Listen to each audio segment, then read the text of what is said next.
تو سب نے یک زبان کہا تھا کہ ہم نے تو آپ کو کبھی جھوٹ بولتے نہیں دیکھا، تو آپ تو صادق اور امین ہیں، اگر آپ یہ فرمائیں گے تو ہم کیوں نہیں مانیں گے؟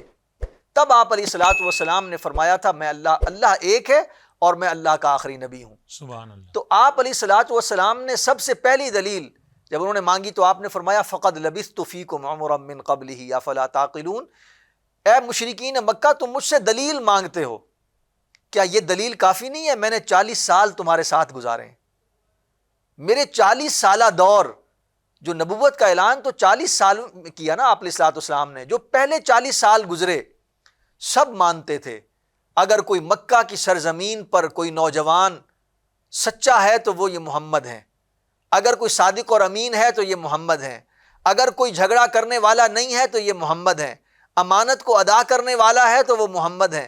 یعنی حضور علیہ الصلوۃ والسلام کی ساری اخلاق حمیدہ، اچھے اخلاق کا مالک ہونا، آپ رذائل کے پاس تو کبھی گئے نہیں، آپ نے نبوت سے پہلے بھی کبھی جھوٹ نہیں بولا، نبوت سے پہلے کبھی وعدہ خلافی نہیں کی، نبوت سے پہلے عہد شکنی نہیں کی، امانت میں خیانت نہیں کی، دوسرے کو دھوکہ نہیں دیا۔ یہ تو وہ صفات ہیں جو اسلام سب سے پہلے بتاتا ہے۔ تو حضور علیہ الصلوۃ والسلام نے اپنی نبوت کی دلیل کے طور پر اپنے یہ سامنے پیش کیا کہ جب میں نے آج 40 سال تک میں نے تم سے کبھی جھوٹ نہیں بولا، کبھی دھوکہ نہیں دیا، کبھی فریب نہیں کیا، کبھی امانت میں خیانت نہیں کی، تو کیسے سمجھ رہے ہو کہ میں اس میں خیانت کر جاؤں گا؟ آپ وہ حدیث پاک ذرا ذہن میں لائیں کہ حضور علیہ الصلوۃ والسلام سے صحابی رسول نے پوچھا یا رسول اللہ صلی اللہ علیہ وسلم کیا مومن خائن ہو سکتا ہے؟ آپ نے فرمایا ہو سکتا ہے، کمی ہے نا، انسان ہے، بشری تقاضے بھی ہیں، شیطان بھی ہے، گمراہ بھی کرتا ہے۔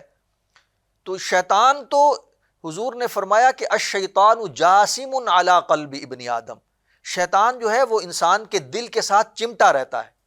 فَإِذَا ذَكَرَ اللَّهَ خَانَسَ وَإِذَا غَفَلَ وَسْوَسَ، جیسے ہی اللہ کا ذکر کرتا ہے شیطان دفع ہو جاتا ہے، اور جیسے ہی اللہ کے ذکر سے غافل ہوتا ہے شیطان دوبارہ دل میں برے خیالات ڈالنا شروع کر دیتا ہے، سارے جھوٹ بلوانا، وعدہ خلافی کرنا، دھوکہ دہی دینا، کسی کو ذلیل کرنا، اس کی عزت پامال کر دینا۔ یعنی ہم تو اس کو گناہ نہیں تصور کرتے، جھوٹ بولنا تو ہماری زندگی میں ایسے رچ بس گیا۔ میں عرض کر رہا تھا کہ آپ علیہ الصلوۃ والسلام سے پوچھا گیا یا رسول اللہ صلی اللہ علیہ وسلم کیا مومن خائن ہو سکتا ہے؟ آپ نے فرمایا کمزوری ہے، یعنی بشر ہے نا، تو بالکل خائن ہو سکتا ہے۔ تو انہوں نے پوچھا یا رسول اللہ کیا مومن زانی ہو سکتا ہے؟ آپ نے فرمایا زنا ہو سکتا ہے مومن سے۔ سوالات پوچھے، اس میں ایک سوال تھا، پوچھا یا رسول اللہ صلی اللہ علیہ وسلم کیا مومن جھوٹا ہو سکتا ہے؟ حضور علیہ الصلوۃ والسلام حدیث پاک میں آتا ہے آپ ٹیک لگائے تشریف فرما تھے، آپ نے اپنے ٹیک کو ختم کیا اور سیدھا ہو کر بیٹھے، فرمایا نہیں مومن جھوٹا نہیں ہو سکتا۔ اللہ اکبر۔ یعنی جھوٹ اتنا بڑا گناہ۔ آپ علیہ الصلوۃ والسلام سے ایک صحابی رسول آ گئے، یا رسول اللہ میں ایمان لانا چاہتا ہوں، میری ایک شرط ہے۔ آپ علیہ الصلوۃ والسلام نے فرمایا بولو کیا چاہتے ہو؟ فرمایا کہ میں ایمان تو لے آؤں گا لیکن شراب بھی پیوں گا، زنا بھی، یعنی گناہ کی اجازت مانگی آپ علیہ الصلوۃ والسلام سے۔ جب وہ اجازت مانگ رہا تھا حدیث پاک میں حضرت عمر فاروق، کیونکہ جلالی تھے نا، جلال غصہ آتا تھا، آپ نے فوراً جیسے ہی وہ مانگ رہا تھا تلواریں نکل آئیں کہ یہ تو رسول اللہ کے سامنے یہ بات کر رہے، تیری یہ جرت۔ آپ علیہ الصلوۃ والسلام نے اشارہ کیا، منع فرمایا نہیں رک جاؤ۔ جب اس نے یہ اجازت مانگی کہ یا رسول اللہ مجھے یہ ان گناہوں کی اجازت دیں، میں ایمان لے آتا ہوں، تو آپ علیہ الصلوۃ والسلام نے، آپ نور نبوت سے دیکھ رہے تھے اور شارع کی حیثیت سے تھے، آپ نے فرمایا ٹھیک ہے پھر مجھ سے ایک وعدہ کرو، تم ایک چیز چھوڑ دو۔ عرض کیا یا رسول اللہ جی حکم فرمائیں۔ آپ نے فرمایا جھوٹ نہیں بولو گے، جاؤ باقی کی اجازت ہے۔ اس کو باقی کی اجازت دے دی اور فرمایا جھوٹ نہیں بولو گے۔ اب وہ صحابی رسول فرماتے ہیں میں گیا، میں نے شراب پینا چاہی، اب میں نے کہا میں شراب پیوں گا، اور حضور نے پوچھ لیا کہ تم شراب پی تھی تم نے، جھوٹ تو بولنا نہیں ہے، تو کیا سب صحابہ کرام کے سامنے بے عزتی نہیں ہوگی؟ اور اسی طرح فرماتے ہیں میں دوسرے گناہوں میں جب میرا ارادہ ہوتا، حضور کا وہ وعدہ مجھے یاد آتا کہ جھوٹ نہیں بولنا، تو میں جو گناہ کرنا چاہتا پھر مجھے حضور کی بات یاد آتی، میں اس گناہ سے رک جاتا۔ فساد کی جڑ جھوٹ ہے۔ جھوٹ، یعنی اگر ہم صرف ایک جھوٹ کو ہی چھوڑ دیں تو ہم بالکل سیدھے راستے پہ آ جائیں گے. اور ہم اس کو عجیب بات یہ ہے کہ ہم اس کو اپنی زندگی میں اہمیت، جھوٹ بولنا تو ایسا ہو گیا لعنت ہے. اللہ علی القاذبین، اللہ اللہ کی تعالیٰ لعنت، قرآن مجید میں فرماتے ہیں کہ جھوٹے پر اللہ کی لعنت ہے، اللہ اور کی جس پر لعنت. اللہ کی لعنت ہو جائے تو اس میں کیا بچتا ہے اللہ اس کے پاس اکبر. اور اور باقی. ہم مجموعی طور پر اس کا اور شکار ہم تو ہیں. مذاق، اچھا پھر ہم اس کو کہتے ہیں کہ جی میں تو مذاق کر رہا تھا. مذاق تو کر رہا، یہ مذاق نہیں ہے، جھوٹ جھوٹ ہے. بالکل جھوٹ جھوٹ ہے. اور پھر ایک اور دیکھیں، دوسرے کو بے عزت کر دینا، یعنی ہم کسی کو اس کی عزت تار تار کر دیں، اس کو ہم گناہ ہی نہیں سمجھتے. اور اس کی عزت و حرمت، حضور علیہ الصلوۃ والسلام مکۃ المکرمہ سے مدینہ منورہ ہجرت کر کے مجبوری کے عالم میں، قریش مکہ نے حضور کو ایذا رسانیاں اتنی دیں، حضور مجبور ہو گئے ہجرت کرنے پر. جب آپ تشریف لے کر جا رہے تھے، آپ نے اس وقت خانہ کعبہ کو خطاب فرمایا. آپ نے فرمایا میں چھوڑنا نہیں چاہتا تجھے، تو اللہ کا گھر ہے، لیکن مجھے مجبور کیا گیا ہے. اور پھر آپ نے فرمایا کہ سن، اے خانہ کعبہ کو خطاب کر کے فرمایا تیری حرمت سے زیادہ ایک مومن کی جان کی حرمت ہے، تیری حرمت سے زیادہ ایک مومن کی عزت کی حرمت ہے. اور ایک مومن کی عزت کی حرمت حضور علیہ الصلوۃ والسلام خانہ کعبہ کی حرمت سے بڑی بتا رہے ہیں.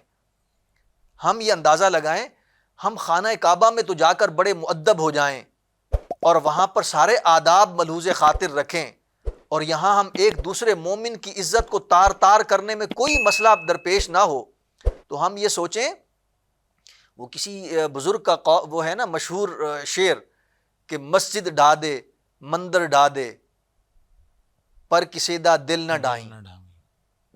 کیا مطلب کیا تھا کہ یہ دلوں میں جو اللہ رہتا ہے نا، یعنی کسی کی عزت کرنا، کسی کو عزت دینا، کسی کی توقیر کرنا، یہ مومن غیبت کرنا، بہتان لگانا، تہمت لگانا اور اس طرح کی اور بے شمار ایسے سارے گناہ اخلاق رذائل ہیں. لیکن یعنی ہم یہ تو ہم مذاق میں کر دیتے نا کہ کوئی شخص آیا، یہ عموم آ گیا نا. ہم عام طور پر کسی کو بے عزت کرنا، اس کی تضحیق کر دینا، ہم یہ اپنا رائٹ سمجھتے ہیں، حالانکہ کوئی دین اسلام نے اس کی اجازت نہیں دی. تو یہ سارے وہ اخلاق رذائل ہیں.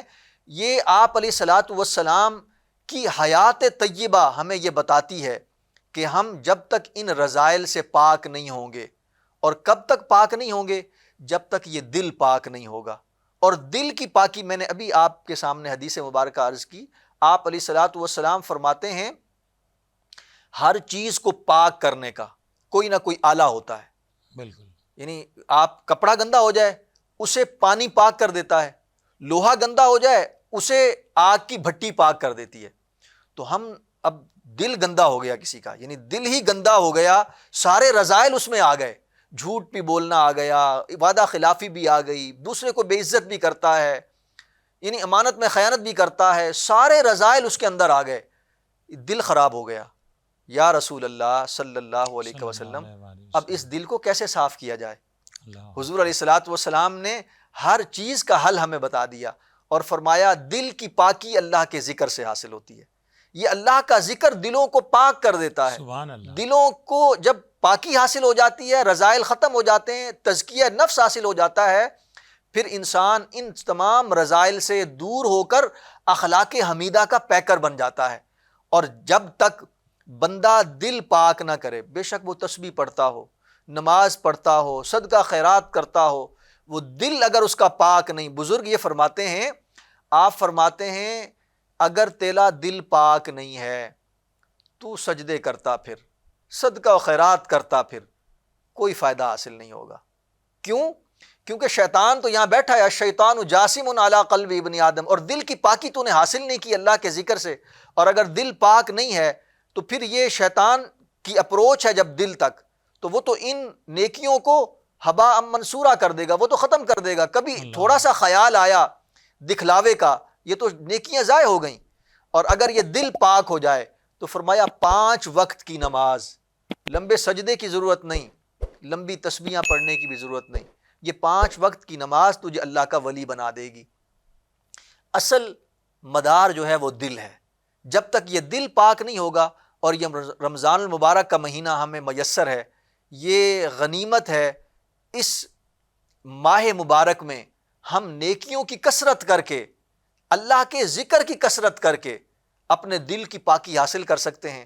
اور اگر یہ دل پاک ہو گیا تو اس میں جب دل پاک ہو گیا، حدیث قدسی اللہ رب العزت فرماتا ہے قلب المؤمن بیت الرحمن، مومن کا دل اللہ کا گھر ہوتا ہے۔ سبحان اللہ۔ اب یہ مومن، ہم کیسے مومن ہیں کہ ہمارے دل تو اللہ کے گھر نہیں ہے، ہمارے دل تو نہیں ہے اللہ کے گھر۔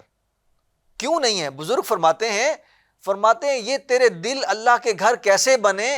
اس میں تو حسد بھی ہے، بغض بھی ہے، کینہ بھی ہے، ریا بھی ہے، تکبر بھی ہے، تعصب بھی ہے، گناہ کی محبت بھی ہے، شہوات کی محبتیں بھی ہیں، ساری گندگی تو نے اپنے دل میں بسا رکھی ہے۔ یہ دل اللہ کے گھر کیسے بنیں گے؟ دل تو اللہ کا گھر تب بنے گا جب تو ان تمام رذائل سے اپنے دل کو پاک صاف کر دے گا، پھر یہ دل اللہ کا گھر بنے گا۔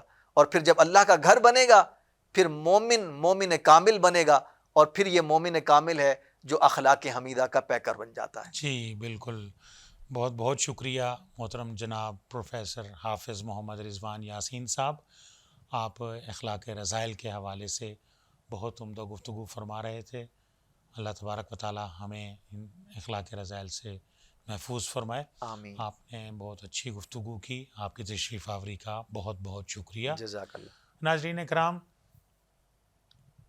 اخلاق رذیلہ آج کا ہمارا موضوع تھا، اور موضوع کا حق ادا کیا محترم جناب پروفیسر حافظ محمد رضوان یاسین صاحب نے۔ رمضان المبارک کا بابرکت مہینہ ہے، اور روزہ صرف بھوک پیاس کا نام نہیں ہے، بلکہ ہم نے اپنے آپ کو ان جو رذیلہ جو اخلاق ہیں ان سے اپنے آپ کو بچانا ہے۔ اللہ تبارک و تعالیٰ سے دعا ہے کہ اللہ تبارک و تعالیٰ ہمیں ان سے محفوظ فرمائیں۔ ان الفاظ کے ساتھ اپنے میزبان افتخار علی گیلانی کو اب اجازت دیجیے۔ وآخر دعوانا ان الحمد للہ رب العالمین۔